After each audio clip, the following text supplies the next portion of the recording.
Hey everyone. So it's a Sunday. I have a bit more time on Sunday, especially today, this Sunday, which is great. So I thought I would just record like a very casual video, no setup, nothing. We just keep it simple, where I talk about, I guess, everything and anything, or maybe nothing at all. um, but I think I really wanted to share a little bit about the thought process, or what's been happening behind the scenes with Girl on Gold, with the new recorded series on singleness, because I just feel like for me personally, it's been such a journey. And the only reason why I feel like I want to come on here and share a little bit about the behind the scenes process is because I don't know if I'm the only one who feels this way, but sometimes it's actually really difficult to get started, I think, on the things that maybe you feel like you should do, things that you feel like God has called you to do. There is always sort of like that internal wrestle, I think, that happens, um, that comes together with a calling from God.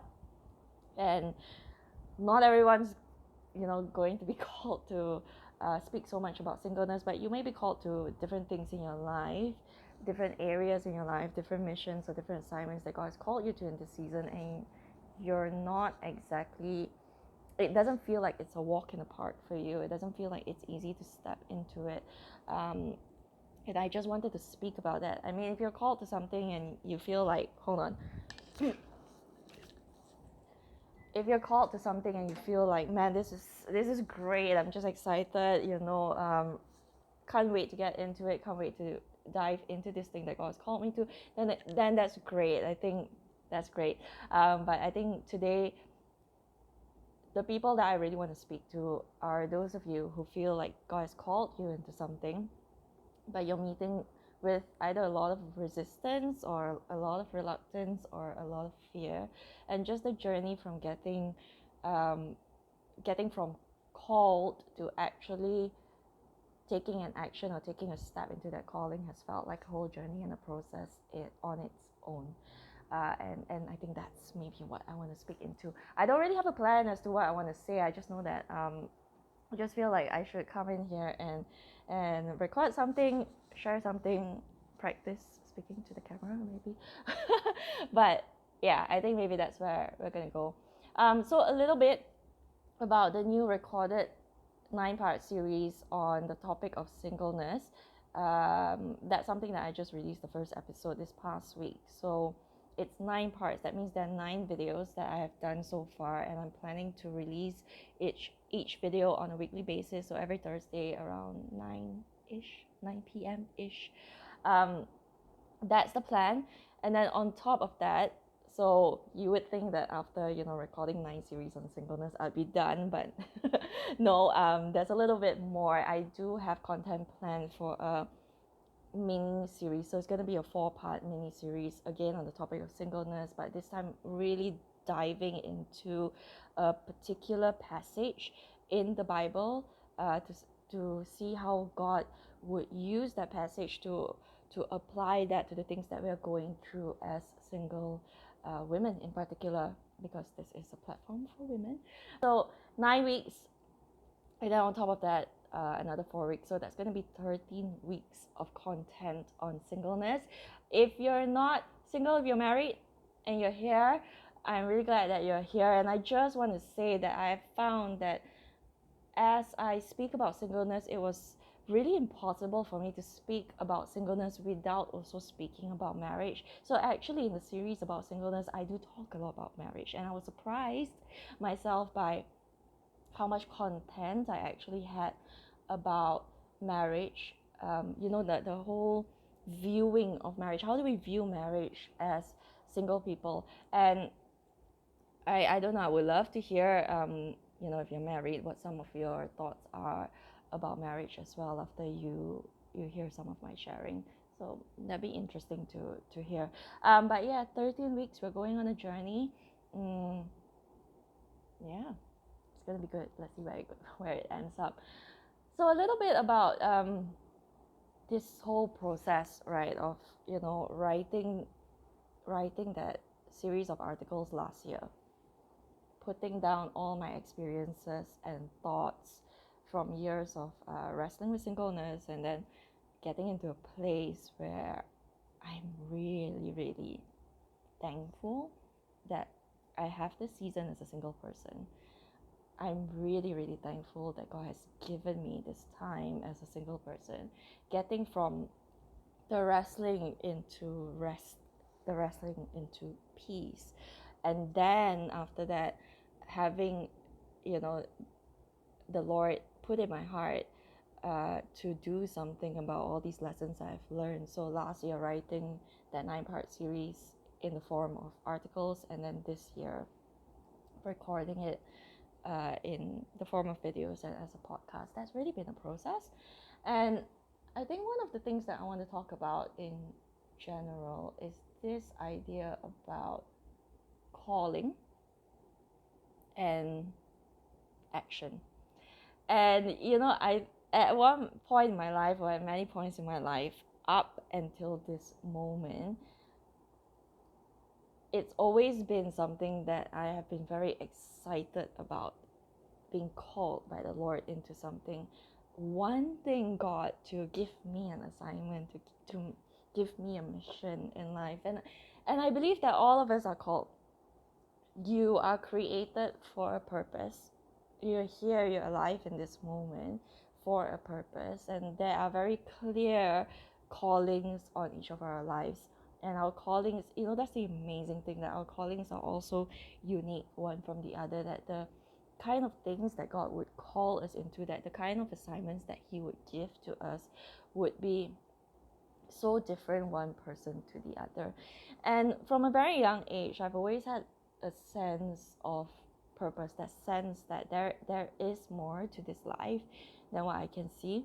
This sense of being called, but I didn't know what I was called into. And up to today, I am still, I think, on that journey of discovering that. But that had always been, I guess, the thing that I was searching out, the thing that I was asking God for, that assignment, that mission, that calling, that purpose that was clear, something which I could articulate, something that I could say for certain, like, this is what I am supposed to do in this season of my life. Because I think the other thing to kind of caveat is that I do think that calling and assignments and mission, it does change from season to season. So we're not always going to be spending our entire lives doing the same thing for all the years that we're alive. It changes. Calling evolves, calling grows, calling multiplies, and sometimes calling just completely, it pivots. I think that's one of the things that I've always prayed about. But I think the one thing that maybe I wasn't quite, that took me by surprise, I think, was my own response when I felt like the Lord was calling me into this writing and sharing content about singleness. And it was something that when I stepped into, the amount of resistance that I felt internally, not external resistance, but internally, the amount of resistance that I felt was quite surprising, and it has been quite something to process. Because it felt like, oh, but this is the thing that I've been praying for all these years. I mean, I wasn't praying that God would give me an assignment to speak about singleness, but I was praying for an assignment that, God, I want to do something for you. I'll do anything. I'll go anywhere, God. I'll do anything. And then when God gave me the assignment, I was like, maybe not. Maybe not this. I'm just being very honest here. And because I feel like maybe I'm not alone. I'm not alone in being, like Jonah, I guess. Like, yeah, my church, we just recently did a whole series on Jonah. But yeah, it's that Jonah thing, being that reluctant messenger, like God giving you a message and you know that He's called you into it, or God giving you an assignment, and you just know that He's the one who's calling you into it, but you don't want to do it. You feel resistance, you feel reluctance for whatever reason it may be, It may be fear, it may be your personal sense of self-worth. You don't think you're good enough. It could be imposter syndrome, it could be pride, it could be anything, but there's just this sense of resistance. And so when I first had a vision for Girl on Gold, like 4 years ish ago, I knew that the foundation of Girl on Gold, or the core message of Girl on Gold, if I were to ever start this platform, would be around the messages or the themes of identity and purpose and calling, because that's always been a major thing in my life. But where I am right now is that I'm also beginning to realize that sometimes stepping into that calling, it's really a journey, it's a process, but it's also a journey and a process that where we can meet with a lot of resistance. And I think that can be tricky. That can be really, really tricky. I would love to think that I would respond to God every single time the way I want to respond in my head, which is like, the Lord calls and I'm like, yes, I'll do it. God, let's go. Can we start now? And maybe my pride, I always thought that, that would be me, or that's exactly how I will always respond to Jesus, until it happened otherwise. And I just kind of had to confront a lot of these things that were coming up as I was trying to step into obedience, as I was trying to do this thing that God has called me to. So I don't know, maybe after this I'll do a whole series on fear. That might be a thing. I think fear is a very real thing. There are a lot of us out there, I think, we know that we're called to more. We know God has called us to something, but we have a lot of fear and sometimes pride that holds us back, that keeps us bound, I think, to the same place and unable to move into the next thing that God is calling us to. And yeah, so maybe that's one thing to talk about after we're done talking about singleness. But yeah, where I am right now is coming to that realization after wrestling with a lot of fear and doubt and imposter syndrome over the years. It's not like all of that is completely behind me, but I think in the midst of that process, I've also come to realize that at the end of the day, stepping into the call of God, stepping into obedience with the Lord is really a decision. It's not, it doesn't have to be an emotional thing, or let me rephrase that, it can feel emotional, it is emotional, but it is not an action or a decision, I think, sometimes that is led by how I feel. It's a lot less about how I feel. I think that's maybe where I am landing at this point of the process, at this point of the journey. But it's a lot more about just making that decision to not just say yes, but to stand in that place of having said yes to God.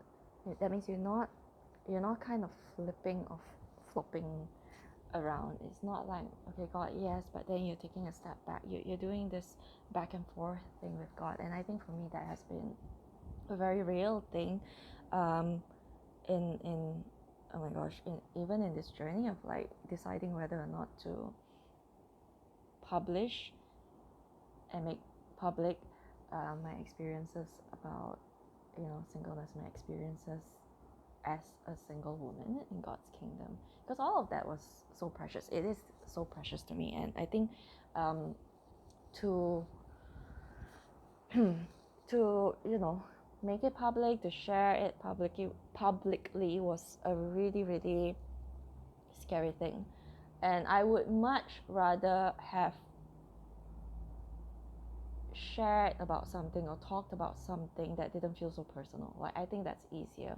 That when you need to kind of put yourself out there, when you need to open up a part of your life that is personal, where you know that God wants to use a part of your life that is personal for whatever reason that He wants to use it for, that's a lot harder, because it feels like now something is at stake, right? My pride is at stake, my reputation is at stake, what people think about me is at stake. I mean, it's not like there are a lot of people who are watching the videos, and thank the Lord for that. Sometimes we think that success means the amount of attention we get, the amount of views we get, the amount of feedback even that we get. But I'm gonna be really honest here, that some days I post that video and I know that no one has seen it. It's a relief. It's a relief to me that no one has seen it, because I'm still, I'm still sometimes in that process of like, oh my gosh, like, I'm not sure if I really want anyone to know so much about me. I'm quite happy, that no one's read my diary in that sense. Just some very honest sharing. But I think where I am right now is in that space of knowing that when it comes to obedience, it's really so much more about just making that decision and then sticking to it. Sticking to that conviction that you have, sticking to that conviction that that God has called you to, because you know what, He's done this long enough with you. God has done this long enough with you. He's spoken to you enough about this. He's given you enough confirmation. He's given you enough conviction. He's given you enough assurance. And some of this assurance is not going to come from how I feel about it. It's not going to come from how you feel about it. It's not even going to come from how much you feel like you're ready for it, because God has called. Sometimes it's less about whether we're ready or not, but it's really more about, that obedience, that decision, that yes, regardless of what I think and regardless of what I feel. Of course, I'm not advocating for us, doing anything rash. Don't do that. Don't be rash. Yeah, but there will be days, there will be seasons in our lives, I think, when you just come, especially if you're an overthinker like I am, you come to a place where you just know that you've sat on it for long enough, and not just long enough, but it's overdue, and you just need to go and do what God has called you to do, even if no one sees it. And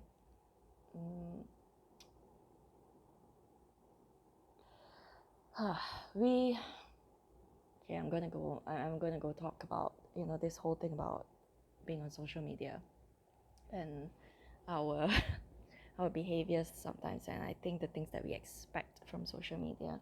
When we start something on social media, a lot of times we have expectations, right? Some people will say like, yeah, I'm just posting content because I just want to do it for myself. But a lot of us, when we go into it, you are expecting something. So you're expecting people to respond, you're expecting people to follow, you're expecting people to comment, you're expecting some sort of response and reaction from people. And I think it's natural, because that's the nature of social media. But one of the things that I had to come to as a conclusion was that if God has called me to do this, then I'm going to just post. I need to make that decision for myself, that I will create the content and I will post and I'll put things out there even if no one sees it, even if no one responds to it, even if no one says anything about it, because at the end of the day, what really matters is that God sees, God knows, and God is, it's it's that accountability to God, because He's called us into this thing that He's called us to, whatever it may be. So for me, like I mentioned earlier, it's a relief some days when I know that no one has seen the videos, no one has watched it. It's actually a relief. I'm quite surprised to actually see that in myself as well, because I guess I kind of expected myself to maybe be more focused on the view count, and at one point in my life I would have been, but now that I've actually gone on and created that content, actually a lot of days I'm like, oh, praise the Lord, no one's seen it. But even then, I think what I'm very aware of is that no, actually someone has seen it. One person has seen it. The Lord has seen it. The one who's called me to do this, He has seen it. And at the end of the day, whether or not anyone sees it, it really doesn't matter, because we do, at the end of the day, really serve an audience of one. That audience of one, who is the Lord, is the audience that means the most, that matters the most. God can do whatever He wants with whatever I've done, with whatever I've put out. He can do whatever He wants with it. The moment it is released onto, the blog or the Instagram or YouTube, it, in a sense, it doesn't belong to me anymore. I see it as now it belongs to God, and He can do whatever He wants with it. He can keep it hidden if He wants to. He can show it to whoever needs the message, I suppose. And I think that's where I am right now. For those of you who feel like God has called you to do something and you're worried about the response, whether you're worried about views, is anyone gonna watch it, or whether you're a bit more like me, I really hope no one watches this. Whatever it is, I think the one thing that I really want to say is that at the end of the day, everything that we do in life in response to the calling of God is for the audience of one. That is Jesus. No one else matters. All I really need, and this I think in the past few days has given me so much peace, all I really need to do, all I am really responsible for at the end of the day is that question: did I do what God has asked me to do? Did I do what God has asked me to do? And did I do it for Him and Him alone? Did I do it because I just wanted to obey Him? Did I do it because I just wanted to respond to Him? Did I do it because I just wanted to say yes to Him? Whether or not, it leads on to the next thing or it ends here today, none of that matters. Whether or not it is seen by anyone or not, it doesn't matter. It really doesn't matter. But what matters at the end of the day is, did I do the very thing that He has called me to do? And I think it starts from there. I think it really starts from there. Did I do what He has called me to do? Did I obey the call when it came? Even if it seems like it's not making a difference. Because I think a lot of times, for more people, for more, in terms of our lifespan, I think you might disagree, but I think that a lot more of our lives is found in the hidden places rather than in the public spaces. And I think that that's the right thing, that your life has to be more found in the hidden spaces and in the hidden places than in the public spaces. because that's what really matters. It really matters at the end of the day what is happening between you and God, and it matters a lot less what's happening between you and the crowds. And I'm not saying isolate yourself. This is not that message. That's not the message, you know. Community and yeah, existing in community, living in community, that's crucial as a Christian. We cannot do without it. Things get weird very fast if you're on your own. I'm just gonna say that things get weird really fast if you're on your own, so you do need community.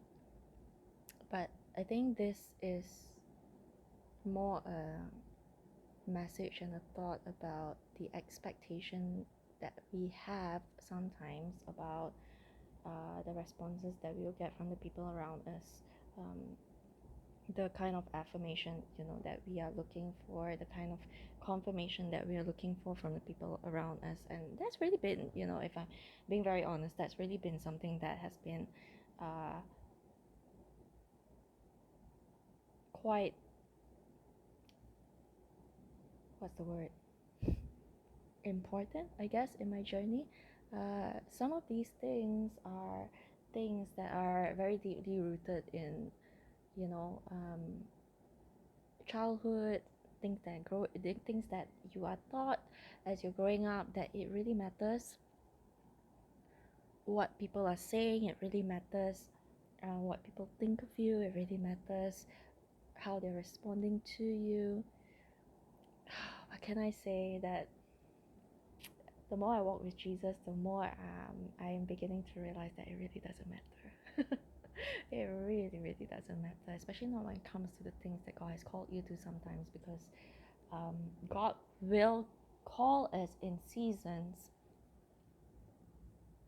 to do things that are hidden, to do things in the spaces and the places that are unseen, because that's really what matters. Or He might call you to do something that goes unacknowledged, that goes unrecognized, and we have to be okay with that. That was a lesson that I really learned, I think about 5-6 years ago, when the first time I really felt like God dropped it in my heart, because it's something that you know, if you're in church, you hear about that a lot. I hope you hear about that a lot, serving in the unseen places. But I think it became really real to me like 5 or 6 years ago. And then in this season, it's kind of, the message is kind of expanding again in my heart, that it really doesn't matter who is recognizing what you're doing, who is responding to what you're doing, who is saying anything about what you're doing. Whether people are saying, you know, good things or bad things, or not saying anything at all, it really doesn't matter, because the conviction of our calling cannot rest on the experiences of other people or the opinions of other people, on the convictions of other people. The convictions of our calling is something that has to be deeply rooted in our relationship with God and God alone. And if and that is why the secret place is so important. Your secret place, your private time with God, your secret relationship. There is an aspect of our relationship with God that is hidden from the rest of the world, and we must safeguard that. There is an aspect of my relationship with God that no one else will ever be able to see it, because you're not supposed to see it. This is my time with God. This is my thing with God. This is my space with God. It's my personal space with God. No one else, you will never be privy to it. I will never allow anyone a sneak peek into that time, because that time that is so precious and sacred, out of that time, everything else flows from it. And that's the only thing really at the end of the day that matters, the conviction that you find in that space that you have with God, where you know that God is convicting you of something. And yes, we live within community. We do need confirmation and affirmation from people. We need encouragement from community. We need that. It's not wrong to be asking from that. But if you are looking for confirmation from people in order to activate the things that God is calling you into, it's not 100% that. What keeps you in that place of conviction and calling is actually your personal time with God, your personal conviction with God, your personal relationship with God. That's the only way you can ever do the things that He's called you to do, because not everything that He's calling you to do will be things that you want to do. So if you want to maintain a life of obedience, if you want to sustain being in that place of obedience, if you want to remain being in that place of obedience, you need that direct line, that direct conviction, that direct connection with God, because it's the only place where it's the only way, the only place where we can find our conviction, is the only place where we can find that strength to remain in that place of obedience. Yeah, hope that made sense. There's a lot of, yeah, but this video is all about talking about everything and nothing. Yeah, I hope that makes sense. And if you watched till the end, great job. Kudos to you for putting up with my monologue for half an hour. But yeah, that's I guess what's been kind of circling around my heart and my thoughts these past weeks, this season in particular. And I just thought it would be maybe good for me to come on here and share this, because I think I might not be the only one who's wrestling, I think, with obedience and calling, because sometimes there is a reluctance, there can be a reluctance into stepping into that obedience and stepping into that calling. And I think if that is you, I just want to say God is good, He's kind, He's gracious. He gives us space for that wrestling. He really does, because He knows our hearts. He knows where it is stretching us beyond our comfort zone. He knows our personalities.